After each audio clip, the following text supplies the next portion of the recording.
因为受不了自己30岁单身没对象，哈佛毕业的她决定和网恋的男友奔现，可满心期盼的憧憬换来的却是道心破碎的绝望。Ça va? Oui, très bien, oui. 对方仅1米出头的身高，配上尽显沧桑的稀疏胡茬，让女人憧憬爱情滋润的心瞬间跌落进了寒风刺骨的万丈深渊。又重复默念了100遍网恋需谨慎。尽管她已经很努力地克制自己想要逃避的眼神，但男人还是敏锐地捕捉到了那一丝转瞬即逝的失落。不过他没有拆穿，因为接下来的3分钟，他有足够自信，让女人无可自拔地爱上自己。Une expérience pleine d'adrénaline que vous allez vivre dans exactement 1 heure. Oui, Sébastien, c'est Alexandre.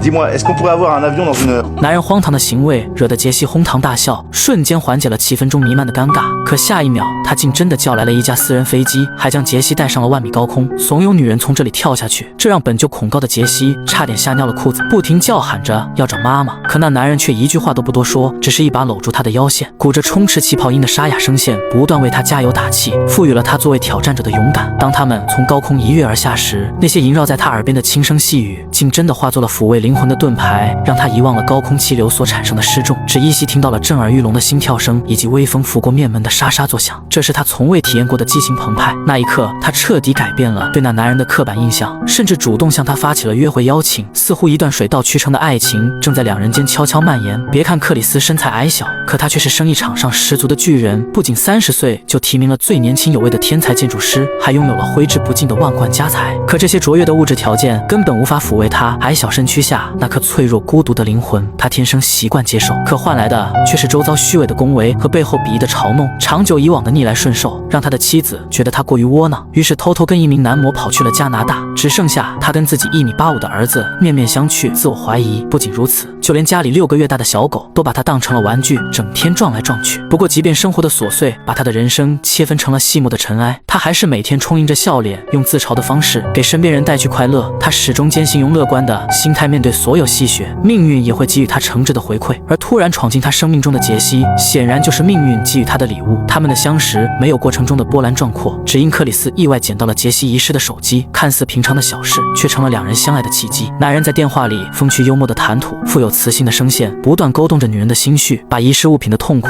转化成了发现宝藏的惊喜。这还是他离婚后第一次打开内心，和一个陌生男人畅聊通宵。即使隔着屏幕不能真切地看到对方，他也能感受到月老为他们牵起的红线已经丝丝相扣。或许是单身已久的孤独激发了女人对幸福的渴望，她竟主动向素未谋面的克里斯发出了约会邀约。或许所有女孩都梦想着能嫁给高大英俊的白马王子，杰西也不自觉地开始在心头勾勒那声音背后的英姿。可当期待的梦境照进现实，幻想和结果出现了不可逾越的鸿沟，女人只感到了一种无力摆脱命运的绝望。若不是那个富有磁性的声音做不了假，杰西还在幻想这是躲在暗处的高富帅给她的试探。那一刻，少女心脏碎裂的声音响得格外清脆。现在的她只想拿回自己的手机，然后跟这个小矮子相忘于江湖。骤生的尴尬显然让克里斯猜到了女人的心意，于是他从自己的身高聊起，全然不在意缺陷给他造成的困扰。这让杰西感受到了这个矮小的身躯里蕴藏着的有趣灵魂。那天他们聊了很久，还一起搭载私人飞机体验了一把高空跳伞的极限运动。那还是性格含蓄的女人第一次感受到心跳加速的澎湃，她激动地向男人形容着从高空中失去重心带来的情感上的释放，而克里斯只是在一旁默默倾听，用行动给予女人心灵上的抚慰。那一刻，杰西感受到了一种从未有过的依赖和安全感，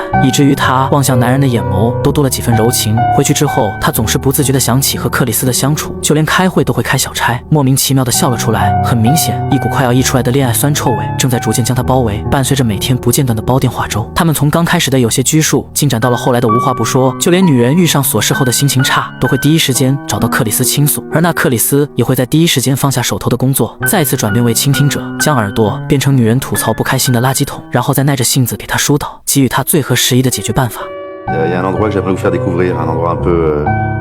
spécial. 晚上在男人强烈的邀请下，他故作神秘地带着杰西来到了一间只对会员开放的西餐厅，而唯一能打开这里的会员卡，正是男人那张颇具辨识度的可笑面孔。随着铁门打开，一副别有洞天的场景铺展在了杰西面前。这里不仅该有的东西都有，甚至连那些知名的名媛乡绅都在这里大快朵颐。更令人惊奇的是，这里的人不仅都认识克里斯，看起来还对他十分敬佩，这让杰西更加对男人充满好奇。可克里斯并没觉得这是多么值得炫耀的事，他反而放低姿态和杰西开起了玩笑，这让一向拘谨的的杰西打开了话匣子，他忍不住询问克里斯，他有没有介意过自己的身高，而那克里斯只是淡然的回应：我从出生就注定比别人矮上一些，这是我的命运。如果我是从高变矮，那也许我会感到难过，但我从来就没高过，就像你会因为自己金色的头发而难过吗？那一刻的类比深深贯穿了杰西的灵魂，让这段还蒙着一层迷纱的爱情，在光的催和下又多露出了冰山一角。显然第二次的见面约会为他们这段感情打开了指引方向的锁。他们一边说着玩笑，一边做着鬼脸，难得释放的轻松，让这本来充满烦恼的一天，最终在两人的欢声笑语中愉快流逝。此刻的他已经全然不在意男人身高上的缺陷，毕竟有趣的灵魂才是能抚慰一个人内心的刚需。临别时，杰西主动为克里斯奉上香吻，他用自己的行动向男人表明了自己的心意。可即便是在水到渠成的爱情，也总会在过程中遇到充满泥泞的沟渠。在杰西遇到克里斯之前，他曾经拥有过一段失败的婚姻，只是由于不合的三观，最终遗憾收场。不过前夫倒对此一直念念不忘，所以在发现杰西最近频繁地和异性接触后，他果断找到女人质问。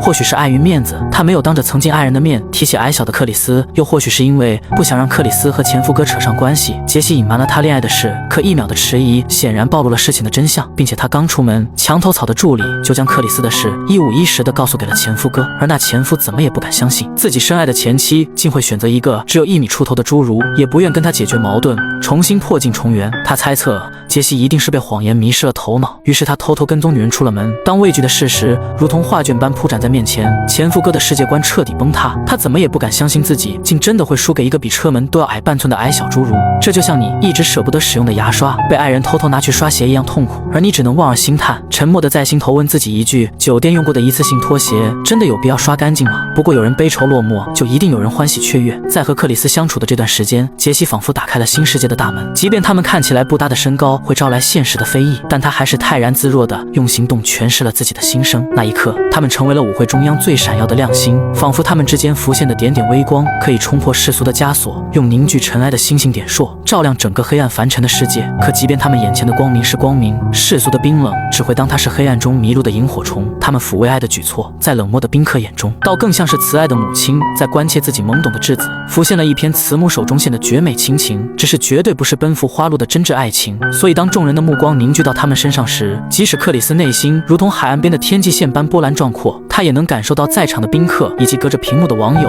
共同发出的口诛笔伐。好在他能感受到属于杰西眼神中的那份坚毅，这才让克里斯短暂地卸下了心中的巨石，在舞池中央用优美的舞姿彰显属于克里斯式的独特魅力。这一刻，他眼里只能容下杰西和他那双充满爱与关切的眼睛，这是他在漫漫黑夜中苦苦寻觅了一辈子的光。虽然他曾经也以为自己拥有过，但结果却只是短暂握住，所以他不确定现在这束光是否可以通往花路尽头。不过即使前方沟壑泥泞，尽头是万丈深渊，他依旧拼了命地想要抓住，即使暗藏角落的荆棘终会将他刺痛的体无完肤，他也不自怨自艾，只想在此刻将他拥抱入怀。回去的路上，克里斯故意将车开到了一处岔路口，他给了杰西2个选择，右转意味着回家，他们会作为名义上的朋友，但此生不复相见；左转意味着延续，但他们注定要面对世俗的流言蜚语，忍受那些本不该属于他的讥讽和嘲笑。他将选择的权利亲手交到杰西手上，在唾手可得的爱情面前，他还是希望杰西可以理智地遵从内心，做出他最真实的决定。克里斯的行为给足了杰西尊重，让他切实地感受到了属于那克里斯式的偏爱。他曾以为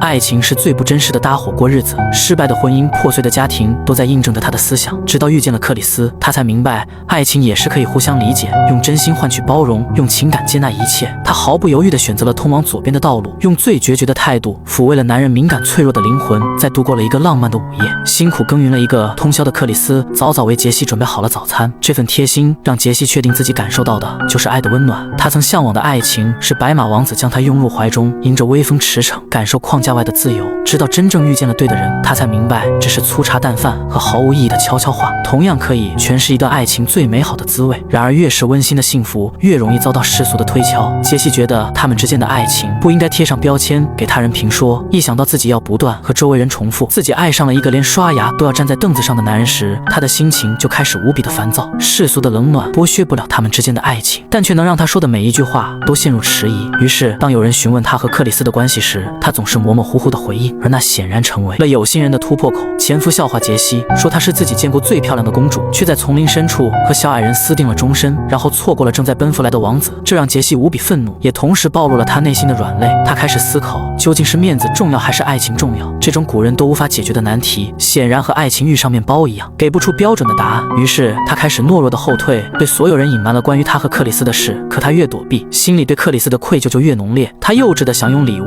来弥补对男人的亏欠，更直白的说，是为了让自己好过一点。只是成人的服装店又怎能买到3尺孩童的衣服？这时，一间童装店引起了他的注意。真诚的老板娘还以为他是在给儿子挑选，于是想都没想，便给他推荐了和他儿子同款的毛衣。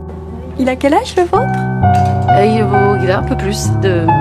Non, non, mais je vais prendre le 10 ans, c'est très bien. Oui. 晚饭时收到礼物的克里斯十分开心，他长这么大从来没收到过礼物，并且他比谁都清楚给自己买件衣服会有多费劲。但如果他知道自己手上爱不释手的毛衣其实是件小孩子的童装，他洋溢的笑脸一定会瞬间凝固。那天之后，他们的感情越来越深，克里斯也渐渐把他们的规划延展到了未来。他询问杰西什么时候有空安排他和杰西的父母见上一面，这个问题显然打乱了女人的节奏。不过该面对的还是要面对，他只能潦草的安排将见面安排在了一场艺术展上。殊不知这将成为一场大型的社死现场。因为不知道如何跟父母开口，杰西并没有事先跟父母说克里斯今天会来。他一直期盼着男人可以放自己鸽子，可他不知道为了今天这场见面，克里斯甚至放弃了公司3000万美金的订单。可到了这里，他才意外地发现自己满心欢喜的期待换来的却是一个冰冷的笑话。很明显，母亲对这个突然造访的未来女婿显得十分抵触，甚至讨厌。吃饭时，他故意挑高声线询问男人是不是天生侏儒，周围人也时不时地看向他们，等待笑话发生。好在这些对克里斯来说都是习以为常的小事，但杰西却如坐针毡。趁克里斯去买单的空隙，他一遍遍跟母亲强调克里斯只是自己的普通朋友，这才让杰西的父母放心离去。杰西自私的行为显然伤害了本就敏感的克里斯，可爱情本就是你情我愿的物质结果。既然杰西没有勇气坦然面对这段感情，克里斯也只有自己咽下痛苦，用真心等待杰西的接受。于是从第2天开始，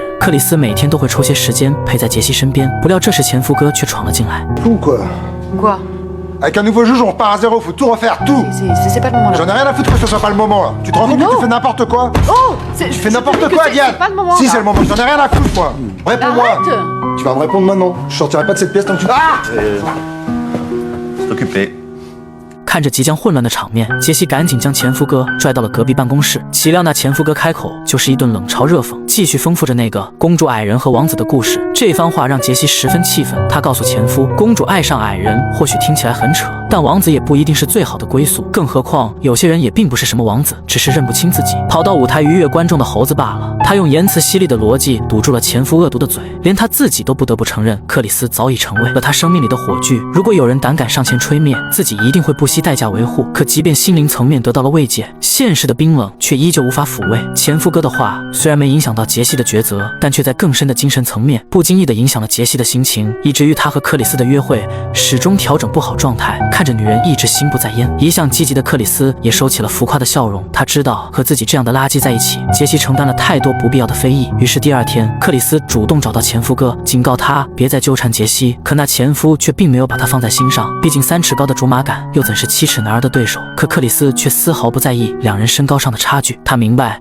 只有自己踏出了这一步，才能让杰西从黑暗中剥离。所以即便打不过，即便会遍体鳞伤，他也有必须要和男人分出胜负的理由。而那前夫也许是感受到了他的决心，最终选择了退让。毕竟猛虎不惹濒死的豺狼，他再愚蠢也没必要为一段无法破镜重圆的感情搭上自己留有余地的下半生。那天过后，杰西顺利地摆脱了前夫，看起来萦绕在两人之间所有的困难都烟消云散了。只要他们能忽视外界的冷言风语，他们就能真切地收获这段爱情中悄然孕育的硕果。可天不遂人愿，美好的爱情总是在过程被命运推演的曲曲折折。他们偶然的一次海边旅行，却意外碰到了那个杰西无比熟悉的面孔，而那正是为杰西推销衣服的女人。他问杰西给儿子买的衣服是否合身，看着女人身旁孩子的上衣，杰西一时如鲠在喉。恰巧这时去买冰淇淋的克里斯跑了回来，看到对方身上同款的毛衣，骤生的尴尬氛围瞬间弥漫在了4人中间。回去之后，一向喜欢高谈阔论的克里斯就好像被强力胶粘住嘴巴，一言不发。他没有质问杰西的勇气，在他眼里，女人做的牺牲已经足够多了，只是继续让他跟自己在一起。他们所面临的挫折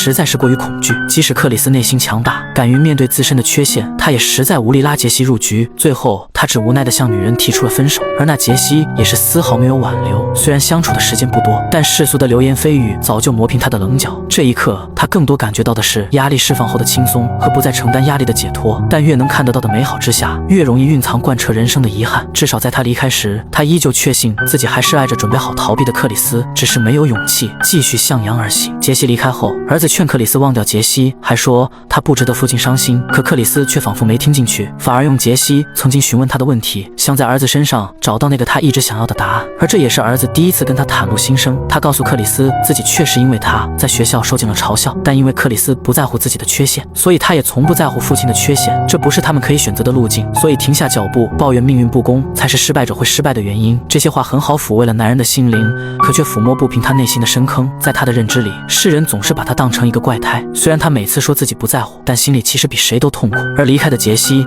也并没有因为压力的释放好过一点，他每天都魂不守舍地思念克里斯，而克里斯也变得郁郁寡欢，痛恨自己小丑般的身体。这天晚上，杰西想了一夜未睡，在辗转反侧中，他终于想通了自己生命里最缺失的到底是什么。于是他奋不顾身地重新来到了克里斯的家，可开门的却是克里斯的儿子。他拒绝了杰西见克里斯的请求，作为儿子，他有义务保护自己的父亲不受到伤害。他不是当事人，所以不明白他们之间的爱有多强烈，但如果这份爱充斥着刺痛的荆棘，那他绝对有必要替父亲斩断这些繁琐的情丝。那天爱情碰壁的杰西哭得异常伤心，虽然周围人都在极力安慰，可却无一人能真正走进他的内心。这时，杰西的母亲发现了眼角泛着红晕的女儿，在得知真相后，她很抱歉自己之前的偏见，于是她鼓励女儿为自己的幸福去搏一个明天，即使这不一定会让她收获美好的姻缘，也不因为自己的人生留下无尽的遗憾。母亲的话彻底点醒了杰西，于是他再次坐上那架见证了他和克里斯相识的飞机。即便他现在依然怕得要死，但他明白心爱人就在下面，他必须要克服自己的恐惧，用最真挚的决绝唤起爱人的回心转意。在肯定了自己的内心过后，杰西最终一个人从万米高空一跃而下。这一刻，爱情战胜世俗，